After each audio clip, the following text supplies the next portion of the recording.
सुधीर जी का सवाल है एशियन पेंट्स के बारे में। एशियन पेंट्स के भी हमने कुछ ताजा चर्चा की है क्या?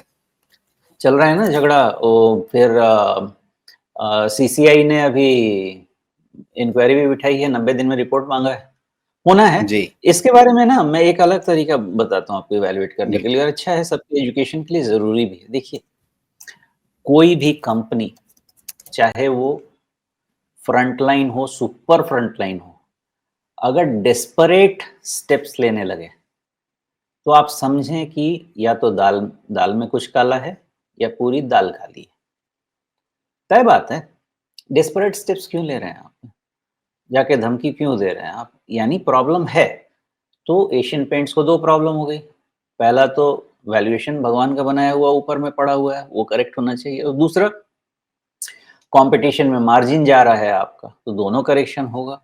इसलिए ये चीज़ एशियन पेंट्स के लिए ठीक नहीं है, ठीक है? तो ये आप वहाँ से आप इंडिकेटर समझ लीजिए। अब दूसरी चीज़ एशियन पेंट्स के लिए आप बिल्कुल क्लियर समझ लें। इसका जो राइज़ शुरू हुआ था ना, करीब-करीब 1400 के पास से इसका एक साइकिल शुरू हुआ था, जिसके बाद ये फुल करेक्शन में चला गया। ओके? हाँ, 1400 के पास से ही वो शुरू हुआ है साइकिल। अगर इस पे रिट्रेसमेंट आप लगाएँगे, चूँकि ये लगा हुआ है। फ्रंटलाइन है, तो हाँ, लगा ही रहेगा हमेशा। तो 2250 202 के आसपास इसने अपना 62% रिट्रेसमेंट खत्म कर लिया, सब रिवर्स करके दे दिया। ओके? इसके अलावा इसमें आपके पास कोई होप नहीं है।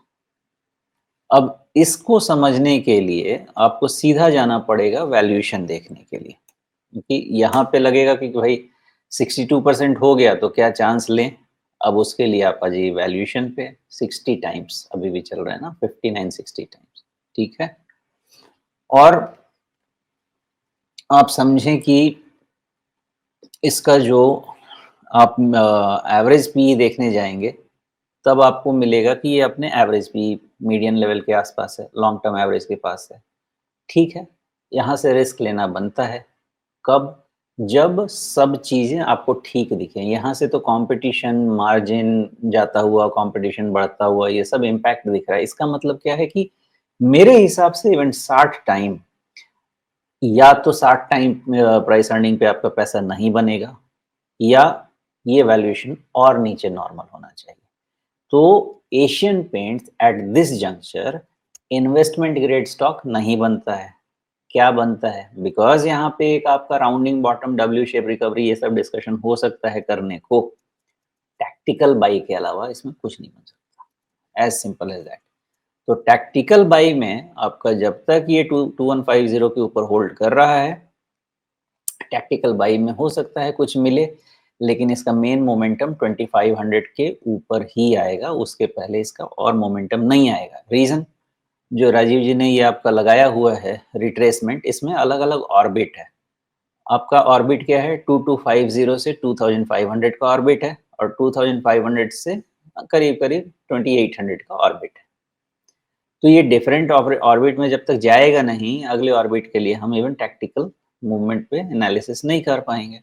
अभी इतना ही कहा जा सकता है कि जब तक अभी ये 2150 और 2500 के रेंज में है, थियोरेटिकली एक चांस लेना बनता है। अगर 2500 निकल गया तो आपको 300 रुपये तक और मूवमेंट दे सकता है।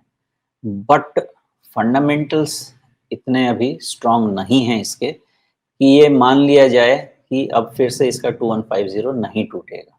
वो तो आने वाला जी। समय बताएगा कि बिरला ओपस क्या करता है, ये क्या करते हैं, कंसाई क्या करता है। बट सिचुएशन ऐसे रीड करना है कि वैल्यूएशंस जो इनके पोटेंशियल मार्जिन्स हैं, या जो इनके पोटेंशियल ईपीएस है, उसको अभी भी जस्टिफाई नहीं करता है। जी। अच्छा, सुधीर जी का निवेश काफी लंबे समय का है और खरीदा है इन्होंने 2363 पे।